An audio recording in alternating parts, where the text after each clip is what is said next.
The views expressed are solely those of the speaker and not necessarily those of Paltalk.com, AVM Software, or its advertisers.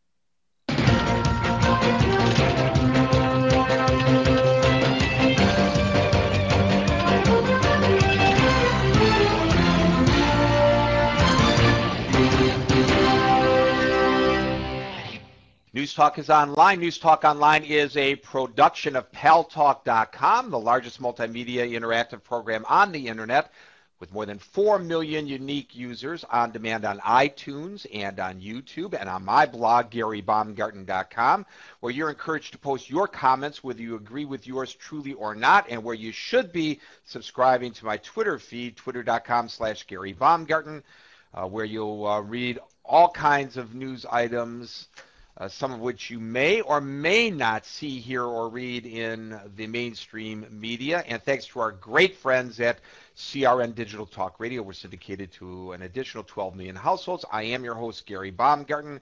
I welcome you to the show. Oh, man, you should really be reading the Twitter feed. You'd know about the British nurse who's been ordered. She's this shy from the National Health Service from retiring to remove her crucifix while at work, or she's going to be fired. I'm not kidding you.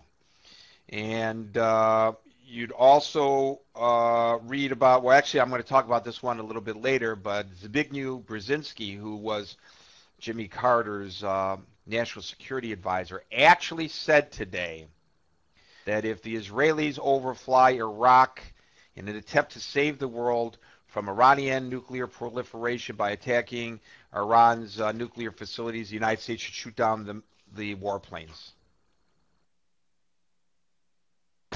I thought he was the national security advisor under Jimmy Carter. I think that would be something he'd be supporting. What he should be saying is that they should let him launch the attacks from Iraq, or at least stop there to refuel if they have to, for goodness sakes. What an idiot. Okay.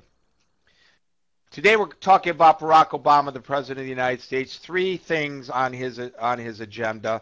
1, he's been all over the place on health care.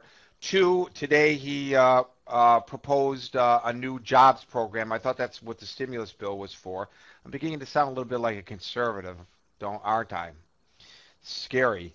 And 3, he's open to a newspaper bailout bill, and I want the newspapers to survive, but I don't want the government to bail out the newspapers, and I will tell you why. Joining me today to help sort out these stories in the news is a wonderful woman.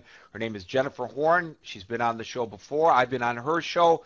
She's has been a radio talk show host in New Hampshire, but gave up her day job because she is, I understand, looking for a second home in our nation's capital, running for Congress on the Republican Party. Jennifer Horn, welcome to News Talk Online on Paltalk.com. Good afternoon, Gary. How are you? It's great to be with you today. I love working with you, and I don't care on which side I am, the interviewer or the interviewee. We really have a great relationship on the air. I don't mean that in the, like a romantic relationship, guys. Don't get the wrong idea, but I mean, we seem to really be in sync, and I love our opportunities together, and I hope we have many, many more in the future. The president was all over the place. Well, yeah, the president was all over the place, Jennifer, yesterday, except for Fox. He made 5 stops, or allowed electronically made 5 stops with the various talking head shows to push his health care proposal. Right now, he's over at the Ed Sullivan Theater here in New York taping tonight's David Letterman show so that he can push his health reform as well. The question is he correct when he says as he did yesterday 5 different times, that his reform is not breaking through, he's having trouble getting his message out? Or is it because his message is getting out, but the people just don't like his plan? Well, I would suggest it's the latter, certainly. I think that his message has gotten out loud and clear, and he just doesn't like the answer that the folks are giving him. Listen, there is no, and you know what I thought was the most telling of all of his interviews yesterday was the one he did with George Stephanopoulos over at ABC. When you have a reporter from ABC News, for heaven's sake, calling President Obama and saying, "Wait a minute, sir, back up. Here's the definition of a tax." George had to pull out the dictionary and say, "It is a tax. What you're talking about is a tax." And the president was so taken aback that he sort of said, "Well, now, George, if you got to pull out a dictionary, then you're getting a little desperate." Well, I'm sorry, Mr. President, but it's actually the other way around here. I think the issue here, there's no question that the message of what this particular health care reform is all about has come through very clearly to people, and they are rejecting. Did we lose Jennifer? Did we lose the signal? I believe we did. I heard it go click, boop, boop, boop. Okay, I'm sure she'll be back in a second. She's on a cellular phone, and we go through this with the cell phones a lot.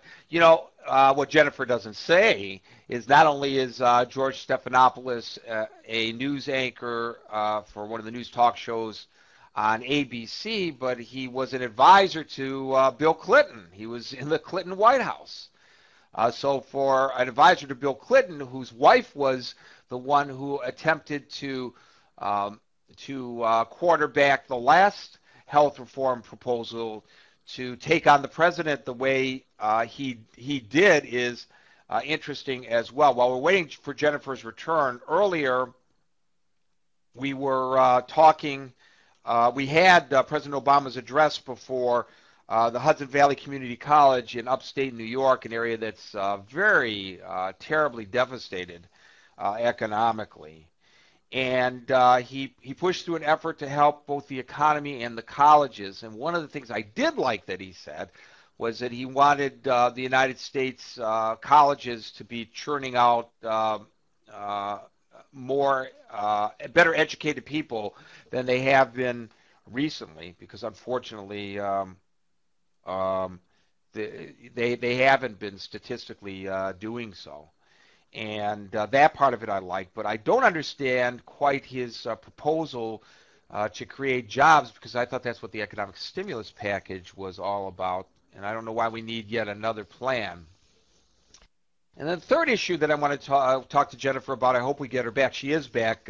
Jennifer, I'm glad you're back. I was just saying in your absence. Hey, Gary, I'm sorry about that. No, I know, it's cell phones. But I was just going to say, I said in your absence that George Stephanopoulos is not just an ABC news talk show host, but he was an advisor to President Clinton. He was in the Clinton White House at a time when Bill Clinton's wife was quarterbacking the last attempts to push through health reform. So for him to take the president on is, as you point out, very interesting indeed.